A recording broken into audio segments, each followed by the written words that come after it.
Welcome everyone, this is Sean from Home Brew Crew, and today I'm going to be going over the launch of a brand new series about writing for a homebrew campaign.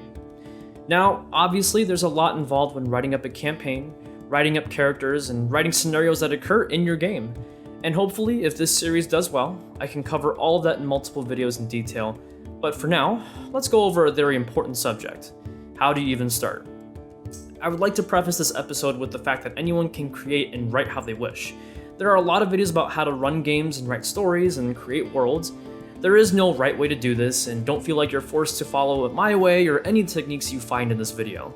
This is simply a look into what I did to create my current homebrew D&D campaign, and it's one that I personally consider to be a success. So take some notes and listen in, but remember that you're free to follow a writing process that fits your style. When I was beginning to create my own homebrew campaign, the way I started was with one idea. In my situation, I started with the dragon who wanted to destroy the whole world. Simple idea, and we totally have not heard that video before. Now, this idea can be a lot of different things. An item, a monster, a trope, or anything that comes to mind, but you want to start on the basis of one idea. You might have other ideas floating around in regards to the kind of races you want to see, or the influence of the flow of magic, but you should start with the one idea that branches out to smaller ones connecting themselves to the central idea. By doing so, you are still staying within the realm of the central idea that you want the campaign to focus on, but at the same time, you are holding on to those neat qualities you want in the story and can then focus on how to connect them to the main idea later on. Of course, with anything you do with homebrew, this central idea can change, or it can get modified as you get deeper into writing your world and story, and this is fine. The starting point is allowed to evolve and change. The main point of starting with one idea is to stay on track with what you are doing. If you need to completely change the central idea of the campaign, start a new map for yourself, and with that new central idea, kind of continue to branch off from there. Now that you have the central idea, this is where you let your brain unload everything and anything that comes to mind. Try to branch things out from your central idea with little branches of smaller ideas, or categorize things into subjects such as enemies, biomes, magic, etc. Depending on your preference, you may want to create categories based on what you want to be emphasized in your world. For example, if the campaign has a big focus on factions, you'll want to make sure that factions and groups are their own focus when creating your world.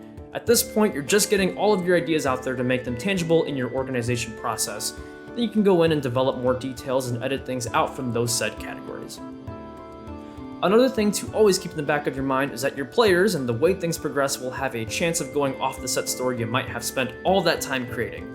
This is to be expected pretty much of any homebrew campaign, and even when running book content. Your party will do what their characters want to do, so be prepared if there are certain ideas or facets of your world that get ignored or changed. But this is part of the excitement about running a homemade game. It adapts, and it's malleable to both you and your players, creating something truly special. Even during these early steps, before there's any world established, it's important to remember this for the whole writing process. Now, you might be thinking that you're hoarding all of these ideas, but some of you might have pages of notes. But this is fine. Generally, when you're doing this, your brain is racing at 1,000 miles per hour, trying to capture new ideas and hooks for your campaign. Once it's actually on paper or notes or whatever you use, it gives you a better idea of what you have, and you can always come back to these notes later at a later time and resurrect old ideas, creating new ones, etc. Now, assuming you do have this time, have all of those notes and ideas you've mocked up to settle in your mind. Take a few days, a week, or even a week or two, just continuing to brainstorm and add more concepts to your crock pot of D&D. Some ideas sound good at the moment, but having a chance to look back might make you realize it wasn't something you actually wanted to do, or it isn't fitting with the rest of your ideas. It's sort of like cooking. You take your ingredients and put all of that into the pan. Sometimes the extra bits get cooked off and you're left with a nice compressed piece that you can really work with. So go ahead and start with that. Take some time to compile your ideas, and in the next video, I'll talk about how we can take all those concepts and begin shaping the campaign world. Remember to like the video and subscribe if you would like to see more of this and other homebrew D&D content, and don't forget to check out and support our Patreon if you can. Every little bit helps with the costs of our channel and creating content. And remember, the best campaigns are always the ones that are homebrewed, so until next time, keep brewing.